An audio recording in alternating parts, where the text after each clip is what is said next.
추석을 앞두고 우리 권사님 한 분에게 손주가 문자를 보냈어요. 외숙모도 근데 외숙모는 왜 숙모야? 외숙모 발음난대로 그냥 써서 보낸 거예요. 기가 막혀가지고 이 권사님이 어이없어 하고 있는데 아들한테서 또 문자가 왔대요. 이번 명절에 며느리 데리고 내려가겠다라고. 뭐라고 문자가 왔느냐? 일해라, 절해라 하지 마세요. 근데 너무 기가 막혀가지고 아들한테 전화를 했더니 직장이라 안 받는 거예요. 그래서 며느리한테 전화해가지고 네가 네 남편한테 뭐라고 했길래 이런 문자를 나한테 보낸다니? 해도 너무한다. 내가 언제 너한테 명절에 내려오면 일해라, 절해라 그랬니? 며느리가 깜짝 놀래가지고 아들한테, 남편한테 직장으로 문자를 보낸 거예요. 당신이 뭐라고 어머니한테 했길래 어머니가 저렇게 화가 나 있냐? 남편이 어머니한테 보낸 문자를 다시 열어봤더니 기가 막힌 거예요. 어머니, 이번 추석에 며느리랑 내려갈 텐데 아직은 시댁 생활이 낯설으니까 어머니가 잘 좀 이렇게 좀 다독여 주시고요. 엄마, 며느리한테 이래라 저래라 하지 마세요. 알았지? 이렇게 애교 섞인 문자를 보냈는데 이래라 저래라가 일해라 저래라로 변해버린 거예요. 별로 안 웃네. 우리 아내랑 엄청 웃었거든요. 근데 이게 끝이 아닌 거예요. 대형 사고다 싶어가지고 남편이 아내한테 문자를 보냈어요. 뭐라고 문자를 보냈느냐? 참 아내야, 참 아내야. 띄어쓰기를 잘못한 거예요, 또. 당신이 이런 때 잘 참아내야, 참 아내야.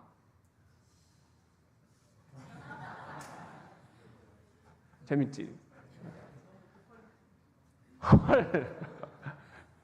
사랑하는 성도 여러분, 오늘은 한가히 감사주일이네요. 추석이 왔는데도 에어컨을 틀어보니까는 30도더라고요. 폭염과 열대야가 가시지를 않습니다. 이 세상이 어떻게 되려나 우려도 되지만 지금 분명 교회력으로는 주 하나님 지으신 모든 세계, 창조주 하나님을 찬양하는 창조절을 우리가 보내고 있습니다. 지지난 주일에는 태초에 하나님이 천지를 창조하시니라 천지 창조의 신앙을 고백했지요. 그리고 지난 주일에는 빛이 있으라 창조 신비를 함께 우리가 고백을 했습니다. 오늘은 거기에 이어서 사람을 창조하시니라 인간 창조에 대해서 주께서 우리에게 주시는 음성을 함께 귀 기울여 보고자 합니다. 그렇다면 주 하나님 지으신 모든 세계 창조절, 저와 여러분이 꼭 기억해야 할 인간 창조의 핵심은 무엇일까요? 차이가 있다는 것입니다. 오늘 창세기 1장 27절에 보면은 하나님이 누구와 누구를 남자와 여자를 창조하시고, 남자와 여자 성의 구별이 확실해요. 차이가 있을 수밖에 없다는 거죠. 남자는 남성으로, 여자는 여성으로 그 차이를 존중해 줘야 된다. 그런 의미가 되겠지요. 성 호르몬도 남성 호르몬, 여성 호르몬 차이가 분명히 있잖아요. 그 다음 남자와 여자를 창조하실 때 방법에도 좀 차이가 있었습니다. 먼저 남자는 어떻게 창조하셨나요? 창세기 2장 7절에 보면은 여호와 하나님이 땅의 흙으로 사람을 지으시고, 남자는 흙으로 티끌로 지으셨다. 이게 핵심입니다. 그러면 여자는 어떻게 창조하셨나요? 창세기 2장 21절에 보면은요, 여호와 하나님이 아담을 깊이 잠들게 하시니 잠들매 그가 그 갈빗대 하나를 취하고 살로 대신 채우시고,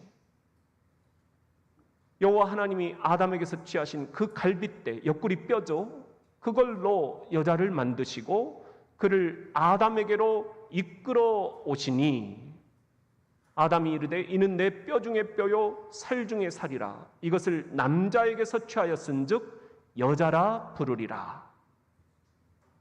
여기서 인간 창조, 여자는 옆구리 뼈, 갈빗대로 만드셨다라는 것입니다. 창조의 재료부터 다르다라는 거죠.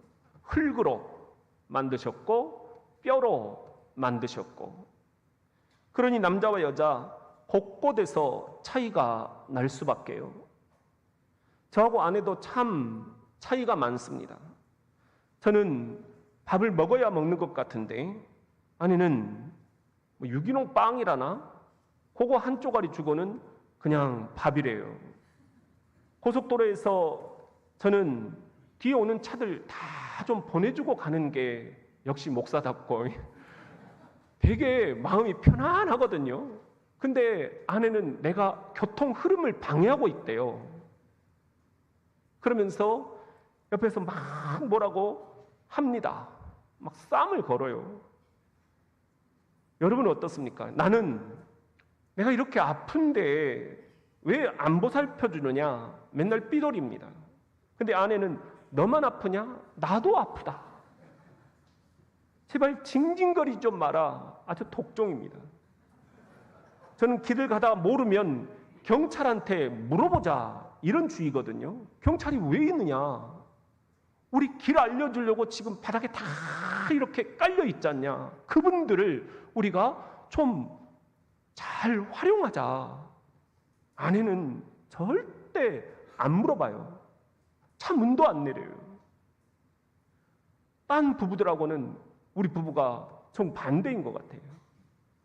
저는 놀러 갈 때 일단 가보자. 거기 가면 뭐 이것저것 많이 있겠지. 아내는 전날 밤부터 지도 펴놓고 일단 한번 싹 머릿속으로 훑어요. 이미 여행 다 갔다 왔어요. 왜 그렇게 복잡하게 사냐? 여자와 남자의 차이 정말 오묘합니다. 약속 장소를 잡는데 여자는 이렇습니다. 진수가 있잖아. 우리 모이로 했지? 저번에 모였던 곳, 거기 분위기 괜찮지? 음식 맛도 괜찮고. 근데 미숙이 걔 요즘 머리 새로 했더라? 뭔가 좀 분위기가 달라진 것 같지 않냐? 미용실을 바꿨다나? 맞아. 그래. 근데 진수가 우리 지금 왜 전화하고 있지? 맞아. 거기서 만나기로 했지. 그건 그렇고. 근데 있잖아. 현숙이 있지. 이렇게 여자가 전화로 약속 장소 잡는데 걸리는 시간은 대략 1시간 30분. 근데 남자가 약속 장소 잡는데 걸리는 시간은 딱 3초. 이따 거기서 보자. 시작. 이따 거기서 보자. 이렇게 차이가 지는 거예요. 남자와 여자 언어에도 차이가 있습니다. 남자들은 하루에 한 15,000원 단어 쓰면은 진이 빠진다 그러잖아요. 그러니까 낮에 다 써먹었으니까 집에 가면 좀 동굴에 들어가서 쉬고 싶은 거예요. 근데 여자들은 하루에 3만 단어를 써야 입에 근육이 풀린대요. 근데 낮에 이걸 쓸 데가 없잖아요. 그러니까 남편 들어오면 그때부터 조지는 거예요. 3만 단어를 다 써야만 되는 거예요. 남자들이 주요 사용하는 문장의 형식은 일형식, 주어 플러스 동사입니다. 나 배고파. 여자들이 주로 사용하는 문장 형식은 오형식입니다. 주어 플러스 동사 플러스 목적어 플러스 목적격 보호. 근데 이 목적격 보호가 너무 엄청나게 동원이 됩니다. 그리고 그 목적격 보호의 끝은 항상 의문문 형태입니다. 밥 달라면 항상 밥이 나오는 줄 알아요? 내가 무슨 식순이에요? 아까 밥 안 치는 것 못 보았어요? 그까지 밥 한 끼 굶으면 어디 죽어요? 의문문에 꼬박꼬박 대답하는 남자들 맞아 죽습니다. 여자가 화가 난 표정으로 다시 한번 말해봐. 뭐라고? 말을 잘못 알아들은 줄 알고 정말 친절하게 다시 한번 말했다가는 뼈도 못 추립니다. 여자가 이럴 바엔 전화를 왜 했어? 그랬다고 남자가 진짜 전화 안 하면 그때는 정말 죽음입니다. 화장대 위에 남자가 필요한 거 딱 5가지입니다. 면도기, 로션, 크림, 젤, 빗. 그런데 화장대 위에 여자가 필요한 건 그 밖에 437가지입니다.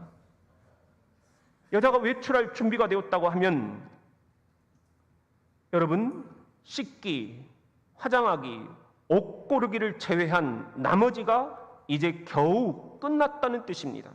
근데 남자가 외출할 준비가 됐다고 하면 실제로 나갈 준비가 다 된 거예요. 추석 연휴 이번 휴게소 많이 들리실 텐데요. 화장실에서 남자들은 서로 얘기하지 않습니다.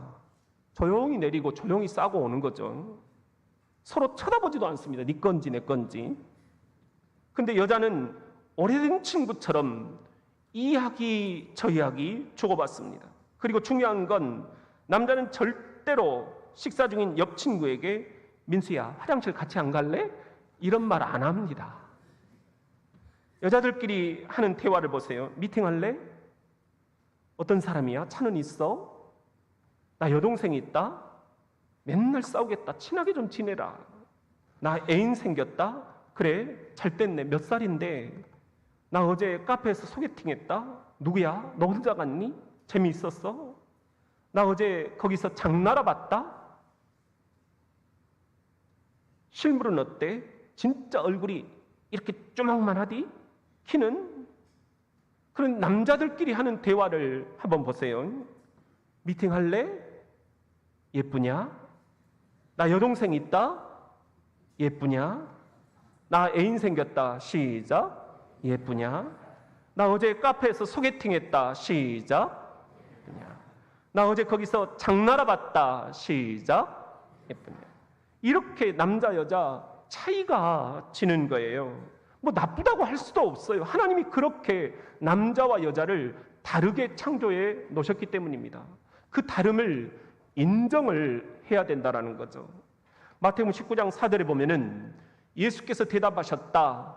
성경을 읽어보지 못하였느냐? 성경에는 하나님께서 시작 처음부터 남자와 여자를 다르게 창조하셨다. 예수님도 남자와 여자 차이를 인정을 하셨다라는 그런 대목이에요. 사랑하는 성도 여러분, 추석입니다. 한가위입니다. 명절이라고 하잖아요.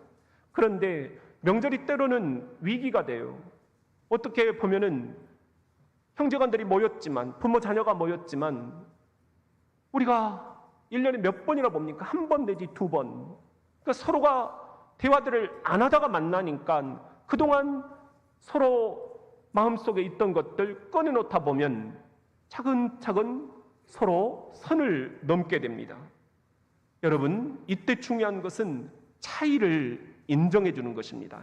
형제 간에도, 남자 여자 간에도, 부모 자녀 간에도, 그리고 또한 남편과 아내 사이에도, 또 아빠와 엄마도, 손자와 손녀도 하나님께서 다 차이 나게 창조해 놓으셨다라는 것.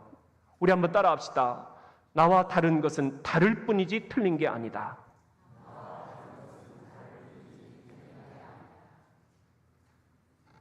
그렇다면 주 하나님 지으신 모든 세계. 창조절, 저와 여러분이 꼭 기억해야 할 인간 창조의 핵심은 또 무엇일까요?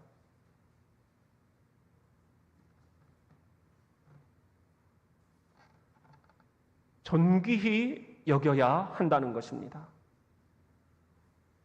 창세기 1장 26절에 보면은 하나님이 이르시되 우리의 형상을 따라 우리의 모양대로 우리가 사람을 만들자. 하나님이 도대체 누구한테 그 태초에 옆에 누가 있었길래 우리라고 말씀을 하셨을까? 우리가 지금 계속 나누고 있는 말씀이죠. 근데 이것이 좀 어렵다 얘기하시는 분들이 있어서 다시 한번 우리가 요점만 살펴보도록 하겠습니다. 창세기 1장 1절 시작. 태초에 하나님이 천지를 창조하시니라. 여기서 말하는 하나님은 성부 하나님, 아버지 하나님을 얘기하시는 거예요. 여기까지는 여러분들 이해되시죠? 그리고 또 창세기 1장 2절에 보면은 시작. 땅이 혼돈하고 공허하며 흑암이 깊음 위에 있고 하나님의 영은 수면 위에 운행하시니라. 창세기 1장 2절에부터 하나님의 영, 이건 성령이에요. 성령 하나님께서도 그 자리에 계셨다라는 거예요. 여기까지 이해가 되시죠? 그리고 우리가 지난 주일에 함께 묵상했던 말씀이 있어요. 요한복음 1장 1절, 요한이 이렇게 천지 창조 대선언문을 낭독을 하지요. 시작. 태초에 말씀 예수님이 계시니라. 이 말씀 예수님이 성부 하나님과 함께 계셨으니 이 말씀 예수님은 곧 성자 하나님이시니라. 그리고 그 예수 그리스도가 태초에 하나님과 함께 계셨고 만물이 그 예수 그리스도로 말미암아 지은 바 되었으니 지은 것이 하나도 그 예수 그리스도가 없이는 된 것이 없느니라. 바로 예수 그리스도 성자 하나님이라고 우리가 일컫는 이 아들 예수 그리스도께서도 만물이 창조되던 태초에 그 자리에 성부 하나님과 성령 하나님과 함께 계셨다. 우리는 이것을 삼위일체 하나님 이렇게 얘기를 한다 그랬어요. 이게 우리 기독교 신학의 근간이지만 매우 난해합니다. 그래서 여러 가지로 설명들을 하게 됩니다. 한자로는 이런 말이에요.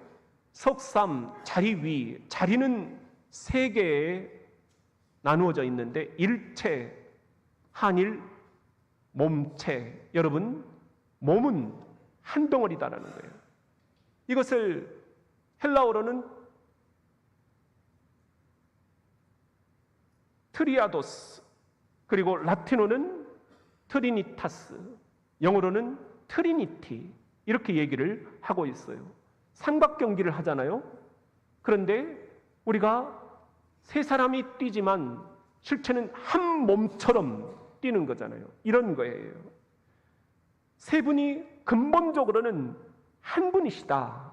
이게 우리 기독교의 삼위일체 하나님 신앙입니다. 이 삼위일체 하나님 신앙을 이렇게 삼각형 도표로 설명을 하기도 합니다. The Father, 아버지 하나님, The Son, 성자 하나님, The Holy Spirit, 성령 하나님. 이분들은 각각 is not, 역할들은 달라요. 그렇지만 가운데 God, 삼위일체 한 하나님이시라는 거예요. 본질은 하나다라는 거예요. 여기서 또 저와 여러분이 놓지 말아야 할 인간 창조의 핵심이 있습니다. 창세기 1장 26절에 보면은 우리의 형상을 따라 우리의 모양대로 우리가 사람을 만들자 그렇게 얘기를 하시고 그 다음 27절에 보면은 하나님이 시작 자기 형상 곧 하나님의 형상대로 사람을 창조하시되 남자와 여자를 창조하시고, 여기 보면은 우리의 형상대로, 이것은 꼭 빼 닮았다라는 그런 히브리어입니다. 우리의 모양대로 정말 유사하게 창조했다, 그런 히브리어 단어입니다. 하나님이 자기 형상, 하나님의 형상대로 사람을 지으시고 남자와 여자를 창조하셨다. 그러니까 이 성경의 말씀 속에 저와 여러분이 지금 하나님의 형상대로 지음을 받았다. 저와 여러분 속에는 하나님의 형상이 깃들어 있다. 그러니 우리가 얼마나 존귀하게 태어난 존재이냐. 그래서 이런 복음성가도 있잖아요. 우리 같이 한번 불러봅시다. 시작. 당신은 사랑받기 위해 태어난 사람, 당신의 삶 속에서 그 사랑 받고 있지요. 당신은 사랑받기 위해 태어난 사람, 당신의 삶 속에서 그 사랑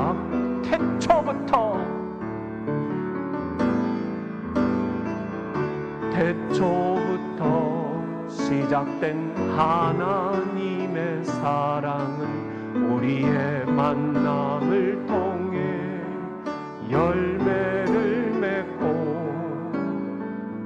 당신이 이 세상에 존재함으로 인해 우리에겐 얼마나 기쁨이 있는. 옆 사람을 한번 축복합시다. 당신은 사랑받기 위해 태어난 사람, 지금도 그 사랑 받고 있지요. 당신은 사랑받기 위해 태어난 사람, 지금도 그 사랑 받고 있지요. 사랑하는 성도 여러분, 이번 추석 우리가 꼭 기억합시다. 우리 자녀들, 우리 배우자들, 우리 형제 자매들, 우리 부모님, 우리 교우들 모두가 다 그 속에 누구의 형상이 깃들어 있다? 하나님의 형상이 깃들어 있다. 언제부터? 태초부터 그렇게 하나님이 지어 놓으셨다라는 거예요. 그러니 얼마나 존귀한 존재인가. 이번 추석 특별히 남편과 아내들이요, 우리 서로 존귀히 여겨줍시다. 주님이 이렇게 부탁을 하고 계십니다. 베드로전서 3장 1절에 보면은 아내들이요, 여러분도 마찬가지로 남편에게 순종하십시오. 그러면 지금은 아무리 주님의 말씀을 들려주어도 고지들이려 하지 않던 남편들도 여러분의 늘 그 경건하고 그 순결한 행동에 감동을 받아서, 이번 추석에 감동을 받아서 장차는 주께로 돌아오게 될 것입니다. 여러분이 하나님을 공경하는 그 생활이야말로 100마디 말보다도 더 호소력이 있는 것입니다.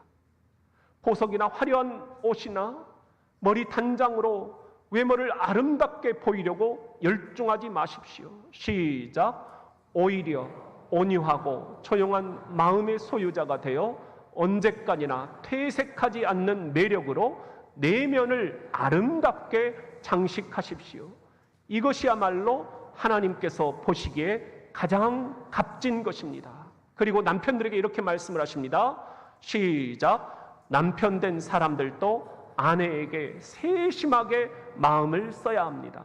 아내가 필요로 하는 것을 항상 보살펴주고 연약한 여자임을 인식하며 소중하게 여겨야 합니다.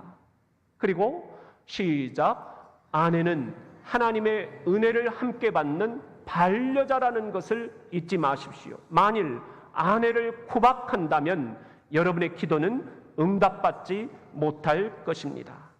그런데 어찌 남편과 아내뿐이겠습니까? 이번 추석 저와 여러분이 만나는 우리 교회의 성도들, 부모님과 자녀들, 형제와 자매들, 지역 주민들, 이웃 사촌들 서로 존귀히 여겨줄 필요가 있습니다. 사람들이 다 우리를 예수 믿는 사람으로 알고 찾아옵니다. 믿게 보면 잡초 아닌 풀이 없고 곱게 보면 꽃이 아닌 사람 없다. 그런 시도 있잖아요. 상대방이 예수님을 믿든지 안 믿든지, 상대방이 지금 모르고 있을 뿐이지, 상대방 속에도 누구의 형상? 하나님의 형상이 깃들어 있다는 것을 우리들이 잊지 맙시다. 마음껏 이번 추석 축복해 줍시다. 배려해 줍시다. 아껴 줍시다. 특히 이 말을 조심합시다. 가는 말이 고와야 오는 말도 곱다. 시작. 저도 그게 잘 안 돼요. 생각해보면 내가 그냥 툭툭 쏘는 말을 하니까 상대방도 그렇게 나한테 이야기를 하는구나. 안 해요. 미안합니다. 여러분, 우리 한번 따라합시다. 당신 안에 하나님이 계십니다. 상대방 안에 하나님이 계신다라는 것, 하나님의 형상이 깃들어 있다는 것, 그러니까 그를 무시하면 하나님을 무시하게 된다라는 것, 이건 중대 범죄라는 것. 이번 추석 온 가족이 창조절이잖아요. 새 사람으로 새롭게 창조되는 놀라운 기쁨이 있기를 주 예수의 이름으로 축원합니다. 그렇다면 주 하나님 지으신 모든 세계, 창조절, 저와 여러분이 꼭 기억해야 할 인간 창조의 핵심은 또 무엇일까요? 생기가 필요하다는 것입니다. 창세기 2장 7절에 보면은 여호와 하나님이 땅의 흙으로 사람을 지으시고 무얼 생기를 그 코에 불어넣으셨다. 그러니 사람이 생명이 되었다. 이렇게 선포를 하고 있습니다. 인간 창조의 핵심은 생기를, 이게 히브리어 원어로는 생명을 살리는 숨이라는 뜻이에요. 생명을 살리는 숨을 저와 여러분 코에 불어넣으셨다라는 거예요. 이 성경 구절을 가지고 그래서 만들어진 복음성가도 있어요. 우리 같이 한번 불러볼까요? 시작. 흙으로 사람을 지으사 그 코에 생기를 불어넣으신 주 하나님, 우리 위 아들을 세상에 보내신 사랑의 주 하나님을 사랑해. 나는 하나님 형상 따라 지음 받은 몸이니 이 몸을 주께 바치리.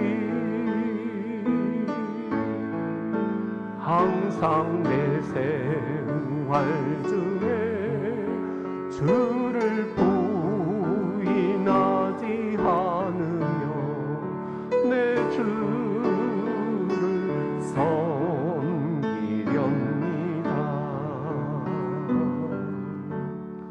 오늘 이 땅을 살아가는 저와 여러분에게 뭐가 가장 문제입니까? 생기를 잃어버렸다는 거 아닙니까? 살아있다는 싱싱한 느낌, 이게 사라져버렸다는 거 아닙니까? 사는 것 같지가 않다. 살아있으나 죽은 것과 매한가지. 그래서 산 송장들이 드글드글하는 이 현대판, 이 시멘트 위, 이 아스팔트 위, 이 현대판 뒷골목, 생기를 잃어버린 현대인들이 돌아다닙니다. 여러분, 지금 미국에서 유행처럼 번지고 있는 사진 보셨습니까? 이게 뭔가요? 눕지 않고 좀비처럼 걷는다. 좀비 마약이 미국 전역을 지금 휩쓸고 있습니다. 완전히 온몸이 꺾어진 채 돌아다니는 거예요. 근데 이 좀비 마약이 우리나라에도 지금 들어오고 있어요. 우리나라도 예외가 아닙니다. 왜 이렇게 좀비 마약이 득실거릴까요? 이것으로 저것으로 자극을 줘도 별로 자극이 안 되기 때문이에요. 더 센 자극, 더 센 자극. 그게 좀비 마약입니다. 그렇게 해서 내가 살아있다는 것을 느끼고 싶어 하는 것입니다. 그렇지만 그게 안 되는 걸요. 더 센 마약을 계속 찾게 되는 걸요. 삶의 의미를 잃어버렸기 때문입니다. 예수 그리스도를 그들에게 전하지 않는 한 그들은 절대로 이 삶의 의미를 찾을 길이 없는 것입니다. 이번 추석 하여 저와 여러분에게 필요한 것은 생기를 되찾는 것입니다.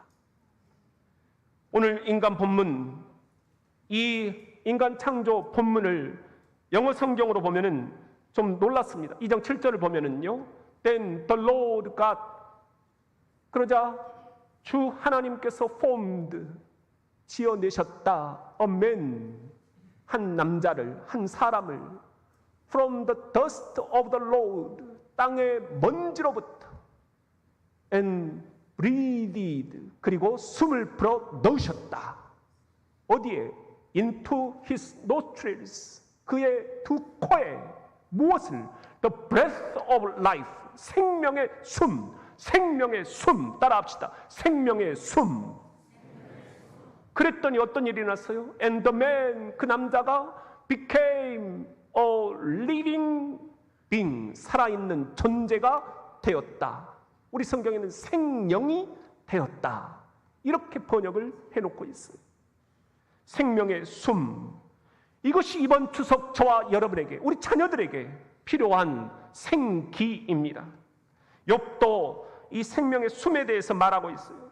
욥기 33장 4절, 하나님의 영이 나를 지으셨고 전능자의 기운, 여기도 보면은 생명을 살리는 숨이라고 되어 있어요.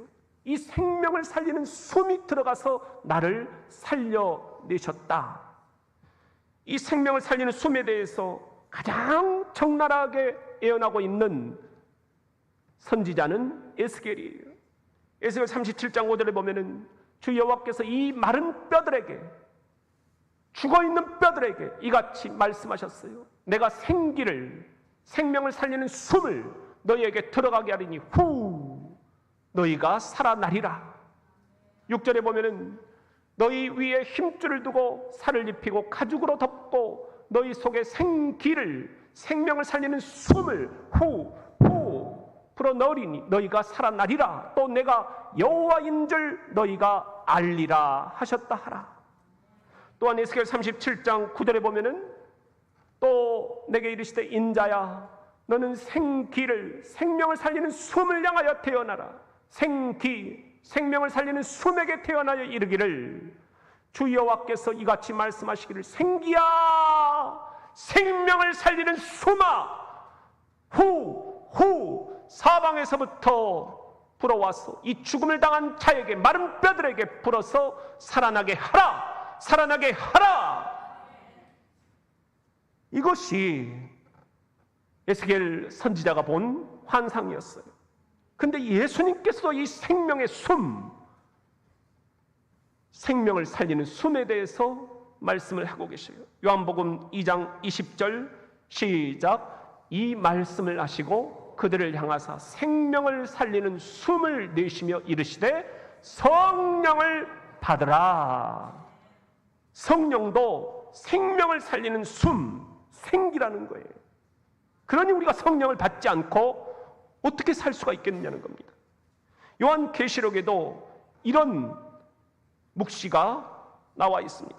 요한계시록 11장 11절 시작. 3일 반 후에 하나님께로부터 생기가, 생명을 살리는 숨이 그들 속에 들어가매 그들이 발로 일어서니 구경하던 자들이 크게 두려워하더라. 이 생기, 이 생기, 여러분 오늘 말로 하면 이걸 뭐라고 해야 할까요? 어떻게 하면 이번 추석 우리 스스로가 안식하면서 이 생기, 생명을 살리는 하나님의 숨을 공급받을 수 있을까요? 어떻게 하면 우리 자녀들에게, 우리 형제와 자매들에게 이 생기를 풀어넣어줄 수 있을까요? 방법이 기가 막힌 게 하나 있습니다. 우리 옆 사람과 이렇게 한번 인사해 봅시다. 까꿍. 까꿍 인사하는 겁니다. 이 까꿍은 아기가 태어나서 엄마에게 처음 받는 인사예요. 근데 이 까꿍 엄마의 인사를 받으면 아기의 표정이 변합니다. 그리고 생기가 들어갑니다. 애가 미소를 짓네요. 애가 이렇게 웃게 되네요. 까꿍. 여러분 지금 이 앞에서 엄마가 어떤 모양으로 까꿍을 했겠습니까? 이 까꿍이 이번 추석 저와 여러분에게 필요합니다. 우리 자녀들에게 이 까꿍이 필요합니다. 형제 자매들에게 여러분 이 까꿍이 필요합니다. 이 까꿍은 우선 우리가 배가 불러야 됩니다. 배고픈 상태에서는 안 나와요. 그러니까 여러분 맛있는 음식 같이 차려서 드시고요. 여러분 먹을 때 우리 엄마 참 맛있네 까꿍을 해드려야 돼요. 한번 따라합시다. 맛있네 까꿍. 우리 그렇게 우리가 까꿍까꿍 인사를 해드려야 되겠습니다. 다만 애기들 경기 나니까 까꿍하기 전에 꼭 애령을 거려야 됩니다. 애령이 뭐죠? 오르르 까꿍. 우리 옆 사람에게 우리 오르르 까꿍 시작. 오르르 까꿍.